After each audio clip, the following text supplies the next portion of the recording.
Assalamualaikum warahmatullahi wabarakatuh. Di video kali ini kami akan membahas tentang evaluasi proses dan hasil belajar. Jadi materi yang akan kami bahas yang pertama adalah evaluasi proses dan yang kedua yaitu hasil belajar. Kami adalah mahasiswa Universitas Juanda, Fakultas Keguruan dan Ilmu Pendidikan, Prodi Pendidikan Guru Sekolah Dasar.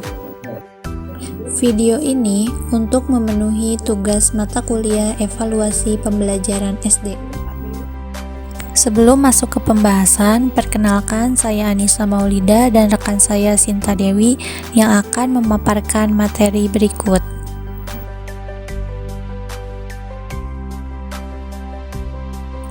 Apa itu evaluasi? Evaluasi dalam bahasa Inggris dikenal dengan istilah evaluation.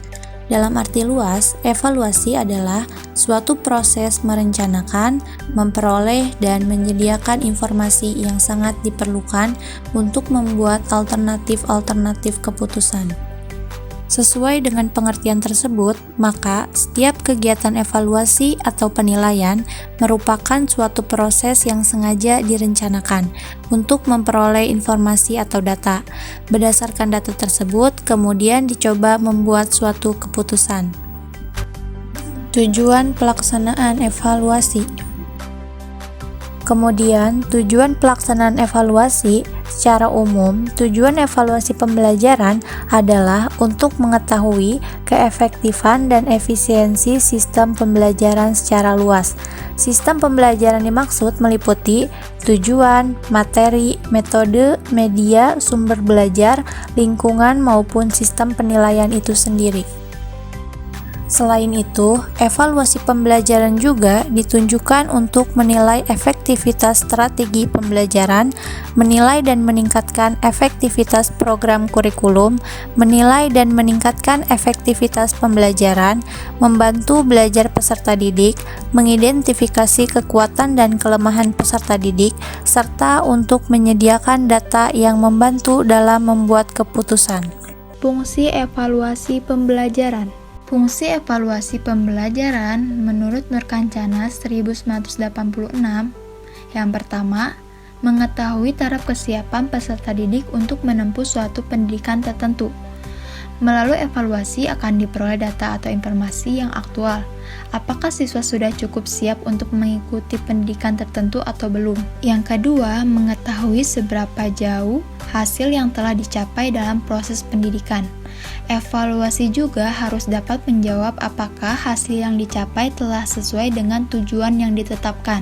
Ketiga, mengetahui apakah suatu mata pelajaran yang kita ajarkan dapat dilanjutkan dengan bahan yang baru ataukah harus mengulang pelajaran-pelajaran yang telah lampau. Sebagai guru, harus melakukan evaluasi baik secara tertulis maupun lisan, guna mengetahui cara keseluruhan apakah bahan-bahan pelajaran yang telah dibahas atau disajikan dapat dikuasai dengan baik oleh para peserta didik. Keempat, mendapatkan bahan-bahan informasi dalam memberikan bimbingan tentang jenis pendidikan dan jabatan yang sesuai untuk peserta didik.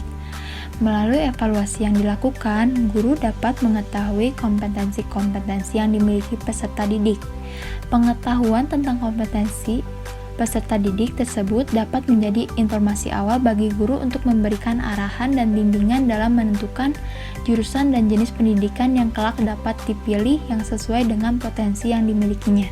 Jenis-jenis evaluasi pembelajaran. Jenis-jenis evaluasi pembelajaran. Yang pertama, evaluasi formatif. Ditujukan untuk mengontrol sampai seberapa jauh peserta didik telah menguasai materi yang diajarkan pada pokok bahasan tersebut. Dari hasil evaluasi ini akan diperoleh gambaran siapa saja yang telah berhasil dan siapa saja yang dianggap belum berhasil. Maka akan diambil tindakan-tindakan selanjutnya. Untuk yang berhasil dapat melanjutkan topik berikutnya, dan yang belum berhasil biasanya guru memberikan remedial Yang kedua, evaluasi sumatif adalah evaluasi yang dilakukan pada setiap akhir satu satuan waktu yang di dalamnya tercakup lebih dari satu pokok bahasan dan dimaksudkan untuk mengetahui sejauh mana peserta didik telah dapat berpindah dari suatu unit ke unit berikutnya. Yang ketiga, diagnostik adalah evaluasi yang digunakan untuk mengetahui kelebihan-kelebihan dan kelemahan-kelemahan yang ada pada peserta didik sehingga dapat diberikan perlakuan yang tepat. Teknik evaluasi pembelajaran. Yang pertama ada teknik non-tes adalah alat penilaian yang dilakukan tanpa melalui tes. Tes ini digunakan untuk menilai karakteristik lain dari peserta didik. Ada beberapa macam teknik evaluasi non-tes. Di sini contohnya yang pertama yaitu skala bertingkat yang berisi pertanyaan-pertanyaan yang akan dijawab dengan memberikan tanda checklist pada kolom selalu, sering, kadang-kadang, atau tidak pernah. Sebelahnya itu ada contoh kuesioner yang berisi tentang pertanyaan-pertanyaan yang nantinya responden akan menjawab atau memilih A, B, C, D, atau E. Berikutnya yaitu daftar cocok, di mana responden cukup menjawab iya atau tidak. Dan yang sebelahnya yaitu wawancara. Wawancara di sini maksudnya beberapa pertanyaan yang ditanyakan kepada siswa, di mana siswa menjawab iya atau tidak. Jika siswa menjawab iya, maka siswa tersebut mendapat motivasi dan dukungan yang baik dari orang tua. Berikutnya yaitu pengamatan. Di sini sama seperti yang lainnya, yaitu beberapa pertanyaan yang dijawab oleh siswa dengan menjawab iya atau tidak. Dan yang terakhir yaitu daftar riwayat hidup yang diisi dengan nama sampai identitas orang tua. Selanjutnya yaitu teknik tes, suatu alat pengumpul informasi, tetapi jika dibandingkan dengan alat-alat yang lain, tes ini bersifat lebih resmi karena penuh dengan batasan-batasan, yaitu untuk mengukur siswa dan untuk mengukur keberhasilan program pengajaran. Ditinjau dari segi kegunaan, untuk mengukur siswa, tes dibagi menjadi 3, yaitu tes diagnostik, tes formatif, dan tes sumatif, yang tadi sudah dijelaskan. Syarat-syarat penyusunan evaluasi pembelajaran. Syarat-syarat penyusunan evaluasi pembelajaran. Agar evaluasi dapat berfungsi secara optimal, dapat memberikan manfaat untuk perbaikan program dan kegiatan pembelajaran, maka evaluasi harus memenuhi beberapa persyaratan. Yang pertama, kesohihan atau validasi, yang dapat diartikan sebagai kelayakan interpretasi terhadap hasil dari suatu instrumen tes dan tidak terhadap instrumen itu sendiri. Yang kedua, keterandalan. Keterandalan dapat diartikan sebagai tingkat kepercayaan, keajegan, konsistensi hasil evaluasi yang diperoleh dari suatu instrumen evaluasi. Yang ketiga, kepraktisan dapat diartikan sebagai kemudahan-kemudahan yang ada kaitan dengan instrumen evaluasi, baik dalam mempersiapkan, menggunakan, mengolah hasil, menginterpretasi hasil, maupun kemudahan-kemudahan dalam penyimpanannya. Dwiyati dan Mujiono, 1994.2/184. Selanjutnya, kita akan membahas hasil belajar. Apa itu hasil belajar? Hasil belajar merupakan hal yang berhubungan dengan kegiatan belajar, karena kegiatan belajar merupakan proses, sedangkan hasil belajar adalah sebagian hasil yang dicapai seseorang setelah mengalami proses belajar dengan terlebih dahulu mengadakan evaluasi dari proses belajar yang dilakukan. Jadi intinya, hasil belajar itu merupakan hal yang dilakukan setelah mengalami proses belajar. Indikator hasil belajar. Yang pertama yaitu ranah kognitif, merupakan ranah yang mencakup kegiatan mental atau otak anak. Terdapat 6 aspek atau jenjang proses berpikir, mulai dari jenjang terendah sampai dengan yang tertinggi. Yang pertama ada knowledge, artinya pengetahuan, comprehension, itu pemahaman, application penggunaan, analis synthesis yaitu perpaduan, dan yang terakhir adalah evaluating atau mengevaluasi. Yang kedua ada ranah afektif. Ranah afektif merupakan ranah yang berkaitan dengan sikap dan nilai.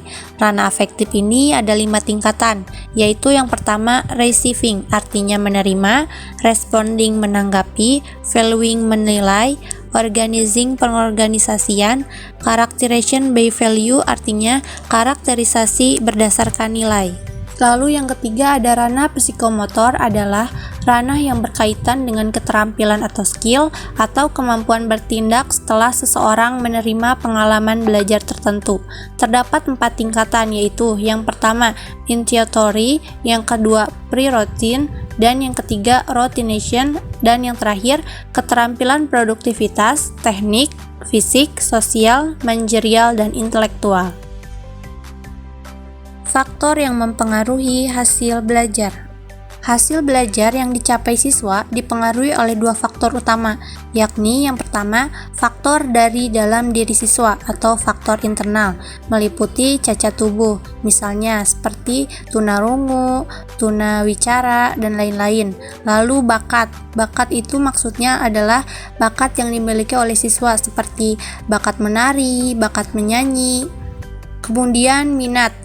Siswa memiliki minat seperti misalnya minat MTK, minat pelajaran IPA atau IPS.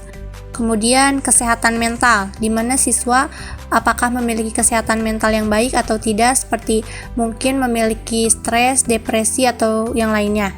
Dan yang terakhir yaitu inteligensi adalah kecerdasan. Yang kedua yaitu faktor yang datang dari luar diri siswa atau disebut faktor eksternal, meliputi keluarga, ekonomi keluarga, sekolah, atau masyarakat. Penilaian hasil belajar. Penilaian hasil belajar dapat dilakukan melalui 2 tahap, yaitu yang pertama, tahap jangka pendek. Tahap jangka pendek yaitu penilaian yang dilakukan oleh guru pada akhir proses pembelajaran yang biasanya disebut penilaian formatif. Yang kedua, tahap jangka panjang. Tahap jangka panjang yaitu penilaian yang dilakukan oleh guru setelah proses pembelajaran berlangsung beberapa kali atau setelah menempuh periode tertentu. Misalnya, penilaian tengah semester dan penilaian akhir semester. Penilaian ini disebut penilaian sumatif. Cukup sekian materi yang kami sampaikan, semoga bisa menambah wawasan bagi teman-teman. Kurang lebihnya mohon maaf, wabillahi taufiq wal hidayah. Wassalamualaikum warahmatullahi wabarakatuh.